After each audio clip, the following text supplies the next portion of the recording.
લોકસભાની ચૂંટણીને લઈ અને રણનીતિની અમલવારી આ બંને મહત્વના પાસાઓ હોય છે. રાજકીય પક્ષ પોતાની રીતે રણનીતિ બનાવતું હોય છે અને તેની અમલવારી થતી હોય છે. કોંગ્રેસની વાત કરીએ તો અત્યારે તેમણે 16 વિધાનસભાના પ્રભારીઓની નિમણૂક કરી છે. આ તમામ 16 વિધાનસભા એવી છે કે જે અમદાવાદ શહેરની બંને લોકસભા બેઠકની અંદર આવે છે. મારી સાથે ડોક્ટર મનીષ દોશી જોડાયા છે. તેમને વાત કરીએ. મનીષભાઈ, 182 વિધાનસભાના પ્રભારી નિમવાના છે કે માત્ર શહેરી વિસ્તારના? ગુજરાતમાં આગામી લોકસભાની ચૂંટણીને ધ્યાનમાં લઈને કોંગ્રેસ પક્ષના પ્રદેશ અધ્યક્ષ સન્માનીય શક્તિસિંહજી ગોહિલે કામની વહેંચણી, જવાબદારીની સાથે જવાબદેહી એટલે કે રિસ્પોન્સિબિલિટી આપવાની, ઓળખ આપવાની, પદ આપવાનું અને સાથે સાથે જે સોંપેલ કામગીરી હોય એનો સમયાંતરે એનું મૂલ્યાંકન પણ થવું જોઈએ. એમના વાતને લઈને તેઓ જુદી જુદી જગ્યાએ નવા લોકોને જોડી રહ્યા છે. વધુ લોકો અમારા કામમાં આગળ જોડાઈ રહ્યા છે. નવા લોકોને પણ જોડવામાં આવી રહ્યા છે, અનુભવી અને યુવાનો સાથે. જેમ કે શહેરી વિસ્તાર છે તો વિધાનસભાના તો પ્રભારી છે, પણ અમદાવાદ શહેરમાં પ્રદેશ અધ્યક્ષ તરફથી, પ્રદેશ સમિતિ તરફથી નવા પ્રમુખની માન્યતા મળી, નવા પ્રમુખની નિયુક્તિ થઈ, જે અમદાવાદ શહેરના પૂર્વ મેયર હિંમતસિંહ પટેલને જવાબદારી સોંપાવી કે અમદાવાદ શહેર કોંગ્રેસના પ્રમુખ તરીકેની. એ પૂર્વ ધારાસભ્ય પણ છે.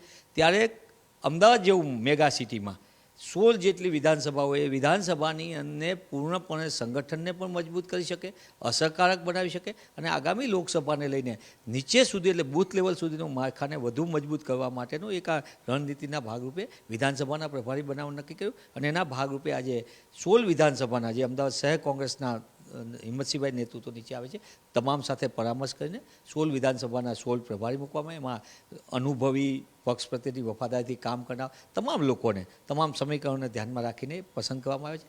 અને આજે નવા પ્રભારી જે થવાના છે એ તમામ 16ની પ્રદેશ અધ્યક્ષ પોતે એમની સાથે આ એમની સોંપાયેલી કામગીરીની જવાબદારીનું અહેસાસ એમને રહે, એમને સોંપાયેલી કામગીરીનું માર્ગદર્શન એમને મળે, એ શુભ હેતુથી એ 16 પ્રભારીને પ્રમુખશ્રી માર્ગદર્શન આપશે, પ્રોત્સાહિત કરશે અને આગામી દિવસોની અંદર તેમની આગળથી પક્ષની શું અપેક્ષા છે તેનું પણ સંપૂર્ણપણે તેમની સાથે વાત થશે. આ બેઠકની અંદર વિધાનસભા કોંગ્રેસ પક્ષના ઉપનેતા જેઓ અમદાવાદમાં દાણી લીમડા વિસ્તારમાંથી સિનિયર ધારાસભ્ય છે શૈલેષભાઈ પરમાર ઉપસ્થિત રહેવાના છે. જમાલપુરના ધારાસભ્ય ઇમરાનભાઈ ખેડાવાળા ઉપસ્થિત, અમારા વરિષ્ઠ આગેવાન અને પૂર્વ ધારાસભ્ય ગ્યાસુદ્દીનભાઈ શેખરા અને શહેરને એક ટીમ કોંગ્રેસ તરીકે બિલ્ડ કરીને આગામી લોકસભાની અંદર સારું પરિણામ મેળવી શકે, અસરકારક પરિણામ મળે, એ પાસેનું આ સંગઠનને મજબૂત કરવાનો એક પ્રયાસ છે. અચ્છા, એક જ ટૂંકો જવાબ જોવે છે કે આ લોકોની મુખ્ય જવાબદારી શું રહેશે વિધાનસભાના પ્રભારીઓની?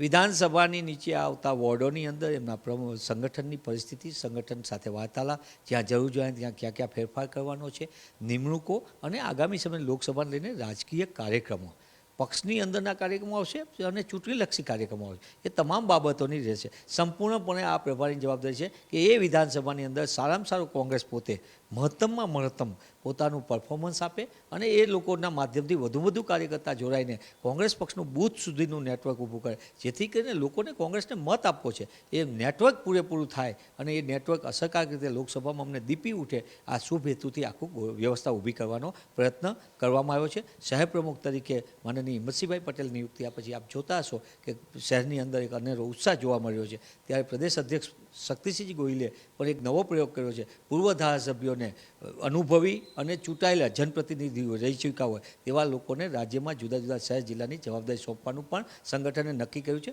અને એના ભાગરૂપે આપ સમગ્ર રાજ્યમાં જોતા હશો અને એના ભાગરૂપે અમદાવાદ શહેરમાં પણ હિંમતસિંહભાઈને જવાબદારી સોંપવાની છે. અને મને પૂર્ણ આશા છે કે આ પ્રભારીઓ અનુભવી છે, યુવાન છે, સાથે સાથે સક્રિય રહ્યા છે લાંબા સમય રાજનીતિ, એટલે નિશ્ચિતપણે તેઓ અસરકારક માધ્યમથી સંગઠનને મજબૂત બનાવશે. ખૂબ ખૂબ આભાર મનીષભાઈ. તો સીધી રીતે જોવા જઈએ જીલન, તો વધુમાં વધુ કોંગ્રેસને મત મળે એ માટેની જવાબદારી આ પ્રભારીઓની રહેશે.